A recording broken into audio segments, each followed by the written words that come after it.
Guess who's Bizette? Shout out to Scarface, Benny C, Kanye, and him.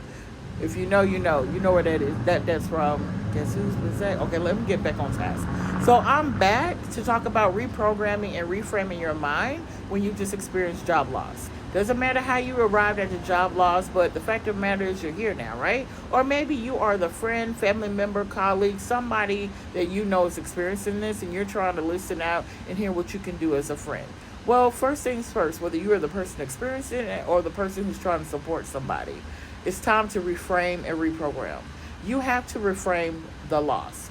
You have to look at the loss for what it is. So, a part of the grief cycle is acceptance. But in the early stages, you're going to, one day you're going to accept it, the next day negotiate, the next day deny, and you're going to go up and down like a yo yo for a while. During those times, you're going to rely on your support system. Do not go this alone. If the people you would normally rely on are not the best people to rely on, so let me pause for a second and tell you why I say that. I have got some troopers in my life, but different people support different things. I've got some folks that they'll help you on the left if you're dealing with this issue, but then on this issue to the right, I've got some folks in my life who will tell you straight up they don't understand how no adult don't work a job or don't think they got the, this, that, and the third. Listen, life happens. And people who have not had life happen tend to talk like that. So you have to be mindful about who you talk to and who you're going to get advice from. So for some of you, you may have to go talk to people that you normally would not share this kind of information with, just so that you can get a blank slate and have a place where you can actually regroup. But let me stress why I say reframe. The job loss is behind you. It's something that happened. That job was a moment in your journey. It is not the end of your existence, not the end of your life. Can things get a little bit tight, tense, financially, emotionally? Maybe it hurts. It's a whole host of things that could be going on. Face it. Name it.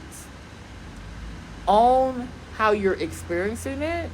But that's not your identity, and that job wasn't either. That was a role. That was an opportunity. That was a skill set.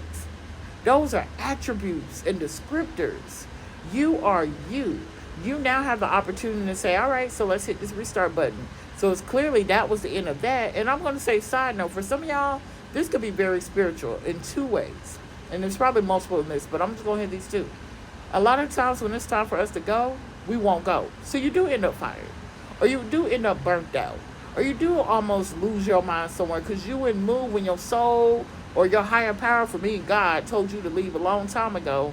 And you want to, I don't want to leave nobody in the lurch, or I don't want to, you are not the glue that hold everything down. You incredible you. Stop it. Learn how to leave when it's time to leave. Learn how to dust your feet off and go. That's one thing. For other people, there's some root cause work that you need to do. You may attract toxic people. And I know that's going to open up a whole debate. Go ahead and debate in the comments. Have a good time. I'll check it out and chat it up with you there. But what I'm saying is, I know I'm going to use me. There have been times in my past where I might have saw something and I'm just like, oh, okay, that was just a flake. Or that was a fluke. It wasn't a fluke. It was it was like a premonition or a pre-shadowing or a foreshadowing of some foolishness to come. But because I had a high tolerance of dealing with vulgarity, I ignored it or pulled it to the side. Or I'm a trooper, I'm strong. Yeah, you strong, but damn, you ain't got to go to work to lift dumbbells every day, do you?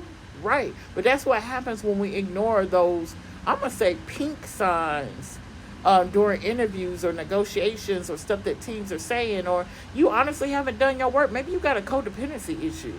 Maybe you think that you're the world's fixer. Stop it, Olivia Pope. Ain't nobody called you to fix nothing. Fix you. Or maybe where you're at in your life, it's time to pivot and fix you. Sometimes bad things happen to good people because you need to go do a new thing. And that's okay, but that's reframing. It's allowing you to take a situation that could be bad and being able to learn from it and build from it. Because that is not, one, it's not going to break you. It's not going to end you unless you choose. It's a choice. You have a choice. If you choose for that, your past and that situation to tear you up, to be your identity, then that's what it's going to be. But it's still your choice. Balls in your court. What you going to do about it? Are you going to reframe? And then reprogram. You have got to take in new information. You have got to stretch yourself. You have got to shift the way that you choose to think going forward. And you got to recalibrate what you want. And that's going to take curiosity and exploration. And again, there are some, I'm bringing out cultural points because some of us didn't come from homes or backgrounds where you were allowed to explore. You were allowed to go outside and get them coins and that's that. You weren't allowed to slow down and explore and take time and try to see what you like or see, what floats your boat or whatever it is. Well, this might be your time. Life might be kicking your door down saying you're going to take the time now. You ain't in Cruella DeVille's house no more. So you're going to take a beat. And that's just what it is. This is a moment for you to take a beat. And I hear you. Finances. I hear you. I'm going to talk about it next. But finances ain't everything. You can make all the money in the world. You can have that fat ass chick and sit out here and be a dead person walking. How about that? Don't let it be you. So hit that reset button and know that before you can go a lick further, you're going to have to reframe how you see and accept the situation. And you got to start reprogramming your mind so that you can build forward. You got this. Might need some tough love, but you got this. All right. Love you. 1.